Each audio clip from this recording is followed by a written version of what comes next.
हिंदी में यूपीएससी की तैयारी से संबंधित प्रोग्राम्स को देखने के लिए सब्सक्राइब करें स्टडी IQIAS हिंदी। नमस्कार साथियों, मैं कुणाल आप सभी का study IQIAS Hindi YouTube channel पे स्वागत करता हूं। हमारी आज की क्लास में हम लोग बात करने वाले हैं हिमस्खलन की, क्योंकि फिलहाल उत्तराखंड के चमोली जिले में भारी हिमस्खलन हुआ है, जिसकी वजह से वहां बॉर्डर रोड्स ऑर्गेनाइजेशन के 57 मजदूर फंस चुके हैं। हालांकि उनमें से कुछ को रेस्क्यू कर लिया गया है, लेकिन अभी भी फंसे हुए श्रमिकों की संख्या काफी ज्यादा अधिक है। तो आइए आगे बढ़ते हुए जानते हैं हिमस्खलन से जुड़ी हुई कुछ महत्वपूर्ण बातों को। तो देखिए, फिलहाल हमारी जो न्यूज है उसका कहना है कि Uttarakhand अवेलांच rescue operation hit as bad weather ground helicopters 41 trapped। तो देखिए, फिलहाल जो मामला है वो गंभीर है। बता चुका हूं आपको कि 57 मजदूर फंस गए थे BRO के। हालांकि इनमें से 16 को रेस्क्यू किया जा चुका है, लेकिन अभी भी 41 श्रमिक फंसे हुए हैं और लगातार बारिश और लगातार भारी बर्फबारी के कारण यहाँ पर रेस्क्यू ऑपरेशन को चलाना बहुत ही ज्यादा समस्याओं का मामला बना हुआ है। वहीं दूसरी तरफ हम लोग यहाँ पर ये भी देख रहे हैं कि जो हवाई मार्ग से रेस्क्यू किया जा सकता है उसमें भी बहुत ज्यादा कठिनाइयां हो रही है। हालांकि फिलहाल जो तस्वीरें आ रही हैं वो तस्वीरें इस प्रकार की है, कुछ कुछ देखने को मिल रही है, क्योंकि बर्फबारी बहुत ही ज्यादा है अपने आप में। लेकिन फिर भी ये जरूरी है कि सब कुछ ठीक किया जाए और जितने भी श्रमिक फंसे उनको रेस्क्यू किया जाए। हालांकि NDRF की टीम जो है वो यहाँ पर काफी एक्टिव है, चीजों को मैनेज करने का प्रयास कर रही है, लेकिन उस सबके बावजूद चीजें अभी भी पूरी तरह से नियंत्रण में नहीं है। अब इन सभी चीजों के बाद फिलहाल क्या है कि एवलांच यानी कि हिमस्खलन बहुत अधिक चर्चाओं में आ चुका है। तो जरूरी है कि इससे जुड़ी हुई खास बातों को हम लोग समझे जाने। ठीक है, पहली बात तो देखिए, हिमस्खलन एक बहुत ही साधारण सा शब्द है और मुझे लगता है कि आप लोग सभी चीजों को अच्छे से समझ लेते हैं। हालांकि हम लोग स्खलन से संबंधित जनरली दो शब्दों पे चर्चा करते हैं। एक होता है हिमस्खलन, ठीक है, और दूसरा होता है भूस्खलन, है ना। जनरली हमें यही तो पढ़ने को मिलता ही है। तो एक होता है हमारा हिमस्खलन और दूसरा होता है भूस्खलन। सीधा तौर पर साधारण मतलब क्या है कि जब कभी भी पहाड़ों के ऊपर से बर्फ गिर जाए तो उसको हम लोग कह देते हैं जी हिमस्खलन हुआ, और कभी भी अगर मिट्टी, चट्टान, पत्थर वगैरह गिरते हैं तो उसको हम लोग भूस्खलन के नाम से जानते हैं। तो फिलहाल हमारी जो घटना है वो हिमस्खलन के ये हम लोग समझते हैं। अब जनरली ये पूरी की पूरी घटना होती कब है या ये किस प्रकार से होती है? तो देखिए, हम सभी ये बात जानते हैं कि जो हमारे उच्च अक्षांशीय क्षेत्र हैं, ठीक है, या फिर हमारे जो ऊंचे क्षेत्र हैं, जनरली पहाड़ वगैरह, या फिर हमारे जो ध्रुवों की तरफ जाते आते हम लोग जैसे आगे बढ़ते हैं तो वहां पर तापमान घटता है। तो जिन क्षेत्रों में तापमान कम होता है वहां पर बर्फ गिरती है, ये सामान्य स्थिति। ये तो हम लोग अब तक बचपन से अच्छे से समझते हुए आ ही रहे हैं। लेकिन अब हम लोग देखते हैं कि यहाँ पर ऐसा क्या क्या होता है जिसकी वजह से बर्फ अचानक से ऊपर से गिर जाती है, क्योंकि चल रहा होता है सामान्य से स्थिति, बर्फ वगैरह पड़ती पड़ती है, गिरती गिरती है सामान्य। तो देखिए, दरअसल होता क्या है कि जब कभी भी किसी भी एक पर्टिकुलर क्षेत्र में लगातार बर्फबारी हो रही होती है तो बर्फबारी की स्थिति में क्या होता है कि वहां बर्फ की कई लेयर बन जाती है। अब दरअसल क्या होता है कि अब बर्फ तो सामान्य तौर पर गिर रही है, उसको नहीं पता नीचे कौन सा हिस्सा आएगा। तो अब क्या होता है कि जिस समय बर्फबारी हो रही होती है तो उस समय बर्फ हर क्षेत्र पे इकट्ठी हो रही होती है।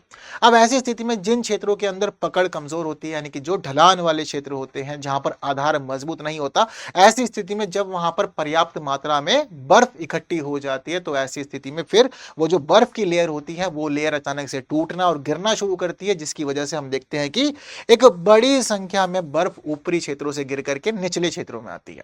हालांकि शुरुआती तौर पर कई बार ऐसा लगता है कि ये दृश्य खतरनाक नहीं होता, लेकिन जैसे जैसे बर्फ नीचे गिरती हुई आती है तो रास्ते से वो और भी ज्यादा बर्फ को इकट्ठा करते हुए लेकर के आती है, और जब रास्ते से वो बर्फ को और ज्यादा इकट्ठा करके लेके आती है तो दृश्य कुछ इस प्रकार का बन जाता है, और जिस क्षेत्र में ये हिमस्खलन होता है उस क्षेत्र के अंदर भयंकर तबाही तक हो सकती है। ये सभी चीजें देखने को मिलती है। तो इन सभी चीजों को लेकर के सिर्फ इतना समझना है कि बर्फ की परतें जब कमजोर अवस्था में पहुंच जाती हैं और अचानक से गिरती, मतलब उनको आधार नहीं मिल रहा होता, बेस नहीं मिल रहा होता, जिसकी वजह से वो वहां पर रुक नहीं पाते, तो इसी वजह से उनको गिरना पड़ता है। और ये बात ध्यान रखिएगा, जिन क्षेत्रों में ताजा बर्फबारी ज्यादा होती है वहां पर देखते हैं कि हिमस्खलन की घटनाएं अधिक होती हैं, और वहीं वे क्षेत्र जहां पर हिमस्खलन के साथ साथ बारिश भी हो रही होती है वहां पर भी हिमस्खलन की संभावनाएं बढ़ जाती है। हालांकि दुनिया में बहुत सारे देश ऐसे हैं जो हिमस्खलन को लेकर के चेतावनियां जारी करते हैं, लेकिन उस सबके बावजूद कई बार चीजें जो होती हैं वो समझ से परे होती हैं और भयंकर तबाहियां लेकर के आ जाती हैं। वहीं इसके अलावा हम लोग ये देखते हैं कि जलवायु परिवर्तन पर संयुक्त राष्ट्र की अंतर सरकारी पैनल का यह मानना है कि जनरली हिमस्खलन जो होता है वो दो कारणों से होता है। पहला कारण होता है मौसम संबंधी कारण, और दूसरी स्थिति जो होती है वो मानी जाती है लोगों का आवागमन। तो मौसम संबंधी कारक तो आपको बता चुका हूं कि लगातार बर्फ वगैरह गिरना, चीजों का डिसबैलेंस हो जाना, बर्फ को आधार न मिलना, जिसकी वजह से वो फिर गिरती ही गिरती है। वहीं दूसरी स्थिति क्या होती है कि कुछ जगह ऐसी होती है जहां पर बर्फ टिकी होती है, उसको कोई परेशानी नहीं होती, वो अपनी अवस्था में मौजूद होती है। लेकिन जब वहां पर इंसान पहुंचते हैं, चाहे पर्यटन गतिविधियों के लिए ही पहुंच रहे हो, तो ऐसी स्थिति में क्या होता है कि इंसानी गतिविधियों की वजह से या मानवीय गतिविधियों की वजह से वहां पर हलचल होती है और उस हलचल की वजह से बर्फ गिरना शुरू कर देती है। ये थोड़ा सा सामान्य स्थिति देखने को मिल जाती है। क्लियर है बात इतनी सारी की सारी सभी लोगों को? बढ़िया।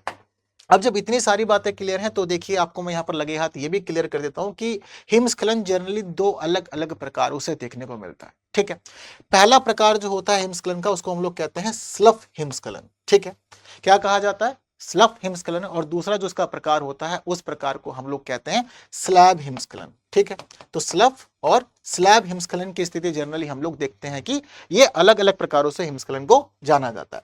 अब देखिए स्लफ हिमस्खलन और स्लैब हिमस्खलन में अंतर क्या है और कौन अधिक खतरनाक है।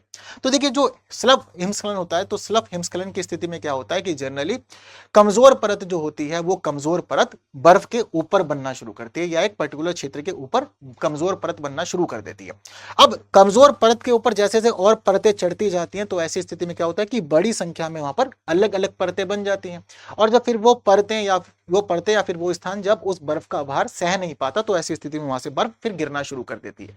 हालांकि जो स्लफ हिमस्खलन की स्थिति होती है इसके लिए माना जाता है कि ये कम खतरनाक है, यानी कि जहां कहीं भी स्लफ हिमस्खलन होगा तो ऐसी स्थिति में ये प्रभाव कम छोड़ेगा, ये कम तबाही मचाएगा और थोड़ा बहुत चीजों में ही ये शांत हो सकता है। लेकिन अगर हम लोग बात करें स्लैब हिमस्खलन की, तो देखिए इस स्थिति में क्या होता है कि जो कमजोर परत होती है वो कमजोर परत बर्फ के ढेर के नीचे दबी हुई होती है।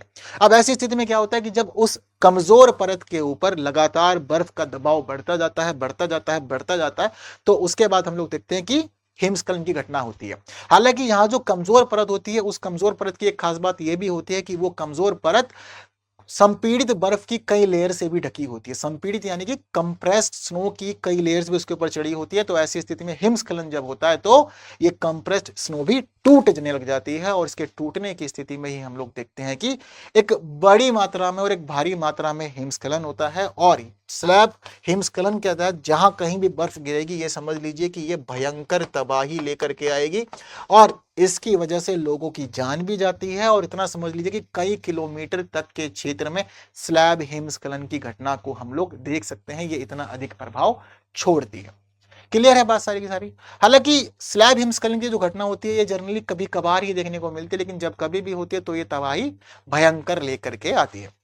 ठीक है, हालांकि आजकल हम लोग देख रहे हैं कि हिमस्खलन की घटनाओं में काफी ज्यादा वृद्धि भी हुई है। तो देखिए इसके पीछे हम लोग रीजन मानते हैं लगातार जलवायु परिवर्तन को। आजकल पर्यावरण से जुड़ी हुई कोई भी घटना होती है तो उसके पीछे हम लोग एक सामान्य जो रीजन मानते हैं वो जलवायु परिवर्तन या क्लाइमेट चेंज को ही मानते हैं। तो हमारे जो एक्सपर्ट्स हैं उनका ये भी कहना है कि देखिए वर्तमान में हिमस्खलन जैसी घटनाओं की तीव्रता और आवृत्ति में वृद्धि हुई, यानी कि फ्रीक्वेंसी बढ़ गई है, बार बार घटनाएं आ रही है और जो भी घटना हो रही है वो पहले की तुलना अधिक तेज और अधिक बड़ी तबाही लेकर के आ रही है। ये हमें देखने को मिल रहा है। तो इसके तहत हमें क्या पता चलता है कि आवृत्ति भी बढ़ गई और तीव्रता भी बढ़ गई। पिछला अगर हम लोग एक दशक के आंकड़ों की चर्चा करें तो ये पता चलता है कि जो पश्चिमी भारत का हिमालय वाला क्षेत्र है वहां पर हिमस्खलन की घटनाओं में वृद्धि हुई है। और इसके साथ साथ हम लोग देखते हैं कि जिन क्षेत्रों में गीली बर्फ अधिक पड़ती है वहां पर हिमस्खलन की घटना अधिक तेजी से देखी जा रही है। इसके अलावा तापमान का लगातार परिवर्तित होना, वहीं हवा के पैटर्न में बदलाव होना, साथ साथ हम लोग देखते हैं कि अधिक तीव्र बर्फबारी होना, तो ये सभी चीजें जो है वो कहीं ना कहीं जिम्मेदार बनी हुई हैं हिमस्खलन की घटनाओं के लिए। ठीक है, और वहीं टूरिज्म भी आजकल बहुत ज्यादा बढ़ता जा रहा है ना। हम लोग देखते हैं कि बहुत सारे लोगों को पसंद है कि ठीक है मनाली जाएंगे, शिमला जाएंगे या हिमालय के अलग अलग क्षेत्रों में जाएंगे, घूमने फिरने, बर्फ देखेंगे। तो देखिए जब हम लोग ऊंचे ऊंचे क्षेत्रों में बर्फ देखने के लिए जाते हैं, एंजॉय करने के लिए जाते हैं, तो ये भी कहीं ना कहीं हिमस्खलन का रीजन बनता है, क्योंकि गाड़ियों का आना जाना, लगातार बड़ी संख्या में पर्यटकों का पहुंचना बर्फीले क्षेत्रों के अंदर सेंसेशन पैदा करता है, जिसकी वजह से बर्फ धीरे धीरे हिलती है और अचानक से वहां पर हिमस्खलन भी हो जाता है। जैसे कि हम लोग जनरली लिखते हैं स्की टूरिंग, ठीक है, स्की टूरिंग या फिर स्की टूरिज्म जिसको हम लोग कहते हैं। इसके अलावा इसकी पर्वतारोहण, ठीक है, तो ये सभी चीजें जो हैं वो कहीं ना कहीं जनरली ट्रेंड में है आजकल बहुत ज्यादा, बहुत लोगों को ये सभी चीजें पसंद है। तो इनकी वजह से भी हम लोग देखते हैं कि हिमस्खलन की घटनाओं में थोड़ा सा वृद्धि अनुभव की जा रही है। क्लियर है? हालांकि ऐसा नहीं है कि बचा नहीं जा सकता। जनरली क्या होता है कि हमें स्थिति का जायजा नहीं होता तो इसकी वजह से हम लोग बचाव के कार्य नहीं कर पाते। लेकिन बहुत सारे ऐसे क्षेत्र हैं जहां पर जो स्थानीय लोग होते हैं उन्हें पता है कि कभी भी ऐसी घटना हो सकती है, तो वो लोग बचाव के कार्य करते हैं। जैसे कि कुछ इस प्रकार से बाड़े लगाते हैं ताकि बर्फ गिरे तो जहां पर रहन सहन है, रिहायशी इलाके हैं, वहां पर प्रभावित ना हो मामला। गड्ढे बनाए जाते हैं, ठीक है। इसके अलावा हम लोग देखते हैं कि जो गड्ढे होते हैं थोड़े उथले बनाए जाते हैं ताकि आप हिमस्खलन के तहत बच सके।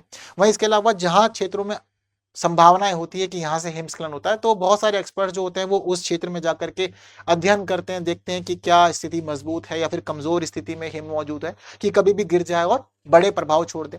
इसके अलावा जो लोग खासतौर पे ऐसे क्षेत्रों में आना जाना घूमना फिरना करते हैं, तो वे लोग अपने साथ में एक खास डिवाइस रखते हैं, इसको कहा जाता है ट्रैकर बीकर।